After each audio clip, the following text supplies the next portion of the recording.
currency arbitrage. That really does sound simple, right? Well, unfortunately, it isn't quite as easy because not everyone gets to use it effectively. Most of the other suggestions that people have been giving have already stopped working. Just cut down on your spending, maybe move to a cheaper city, or just hunker down and wait for wages to catch up. That last one in particular has been the plan of some folks for about 15 years now, and it looks no closer to happening today than it did back then. Currency arbitrage, however, does still work, and it could help you sidestep the cost of living crisis you're experiencing back home. It just comes with conditions, and the uncomfortable truth is that that means sacrifice, and often for a long time. So in this video, let's talk about what it actually is, who it's for, and why most of the places people have been running to have already stopped working. But real quick, before we get into it, this whole channel is about the modern nomad life and the economics behind it to see if any of it still holds true in the current year. If you like this sort of thing, consider subscribing because you'll be getting a whole lot more of it from me.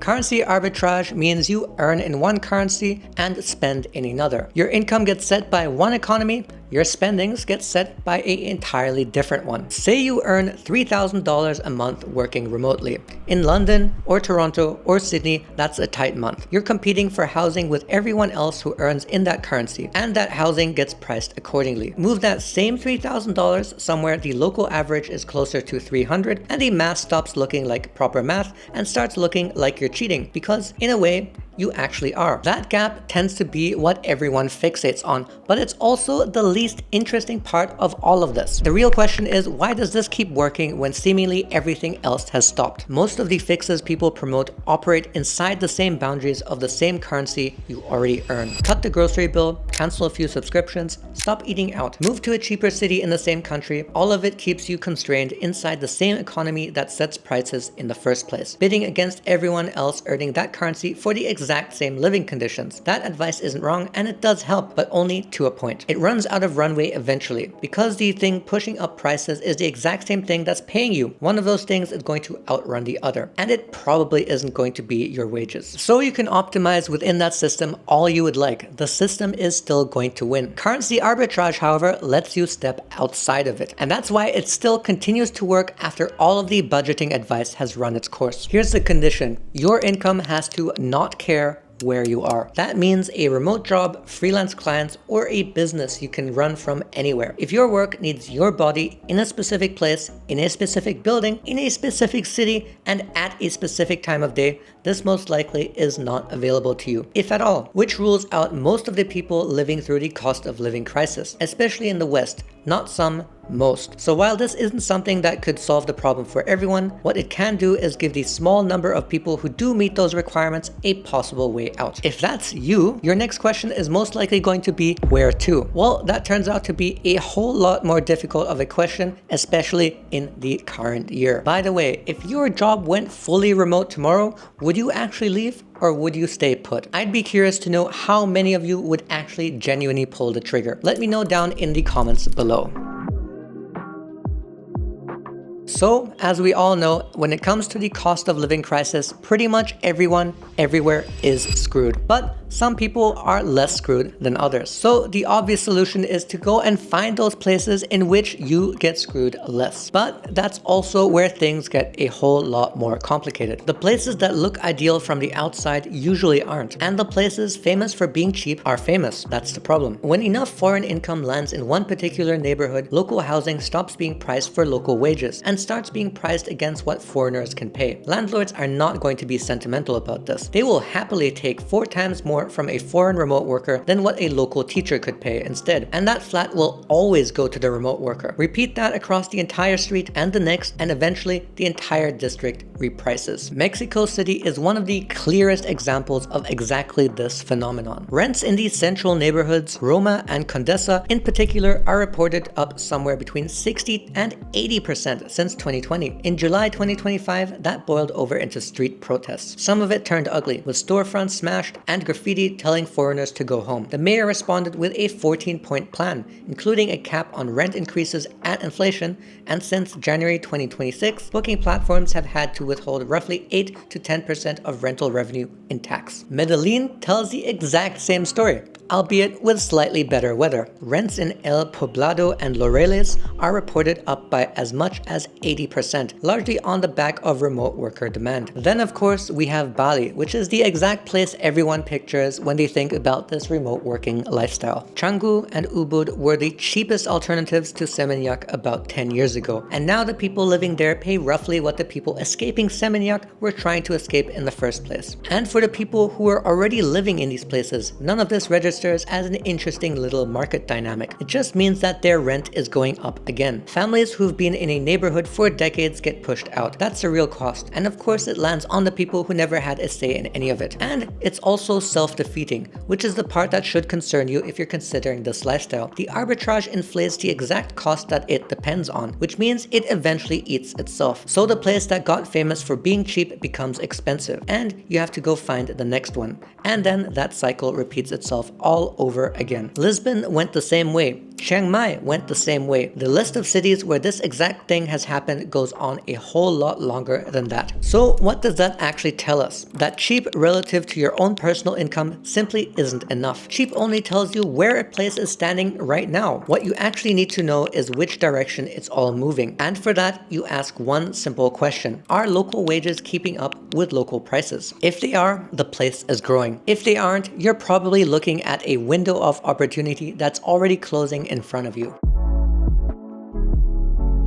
So let's run that test on somewhere that still effectively lets you sidestep the cost of living crisis back home. In this case, we will be using Vietnam. Two reasons. One, it's currently one of the strongest candidates for living a lifestyle that actually benefits from currency arbitrage. And two, I live here right now, and I'm doing exactly that. So I can check some of this against what I experience day to day. So let's start with wages. Average monthly income in the first quarter of 2026 came to about 9 million dong, up 8.5% year on year. Salaried workers specifically averaged 10 million, up 6.6. Now prices. Inflation across the first 5 months of 2026 ran at 4.3%, which means wages are ahead, not dramatically, but ahead, by roughly 3 to 4 points. So by the test we just built, Vietnam passes. Wages are outpacing inflation, which is more than any of the places in the last section can say. And that's the exact gap that we are actually looking for, because that's the gap in which a currency arbitrage lifestyle can actually function in. A Western remote salary against Vietnamese prices means that fixed costs that dominate a Western budget simply aren't as high. Rent stops being half your income, eating out stops being a special event, and that money that used to disappear into simply existing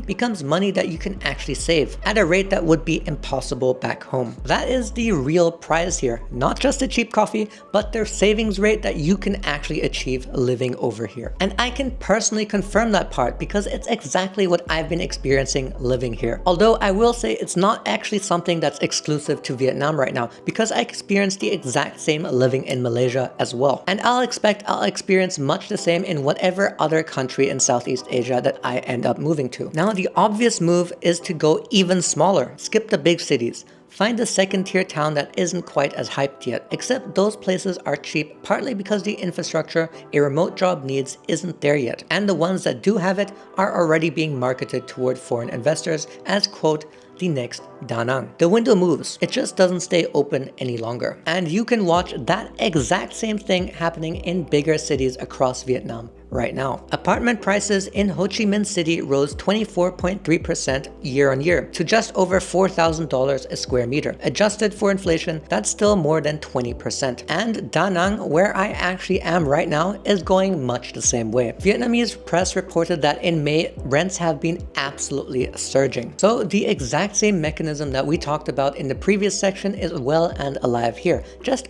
earlier along the curve. Means all of that isn't some abstract 5-year from now problem, but rather something that's in the papers right now and a problem that's here today. Then there is the issue of paperwork, and it's a whole lot messier than most people would assume. Vietnam has no digital nomad visa. There's a proposed golden visa that has been proposed for quite a while now with no launch date and no application portal. What most remote workers actually use is a 90-day e-visa, which is a tourist visa. It's the one that I'm using myself. In practice, it's something that is tolerated, but being tolerated is not the same thing as permitted, which means that there is never really any sort of guarantee of stability. And the difference only becomes really obvious when it stops being tolerated and your visa gets denied. There is a tax problem here too, because technically, if you stay over 183 days, you become a tax resident of Vietnam as well, meaning you'd have to pay taxes on a progressive rate of up to 35%, and signing a long lease could trigger that on its own. Now we get to the part that has nothing to do with paperwork. This whole lifestyle only works if you leave. That's the entire basis of it. You cannot run currency arbitrage from your hometown by definition, because arbitrage is the gap between where you earn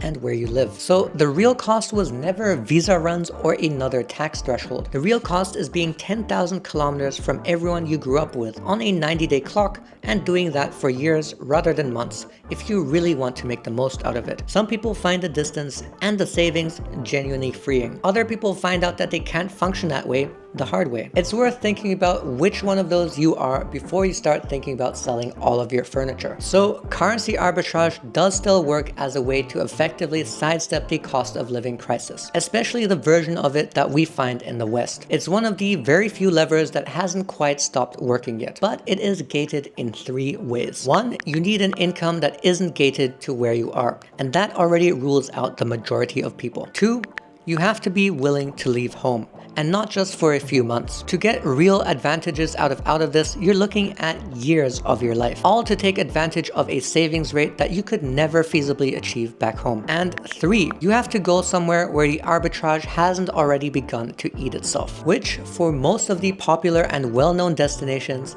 is unfortunately already the case. Right now, one of the best answers left is still Vietnam. Wages are outpacing prices nationally, and the country itself is still growing. And it's early enough along the curve that that gap that we discussed is still real, at least for a few more years. Although you'd be doing all of this without proper stable footing, and most likely you're going to have to rely on regular visa runs, which are still tolerated. That might hold a few more years, or it may end tomorrow. There's no real way to know. If you made it to the end of the video, thank you so much for watching.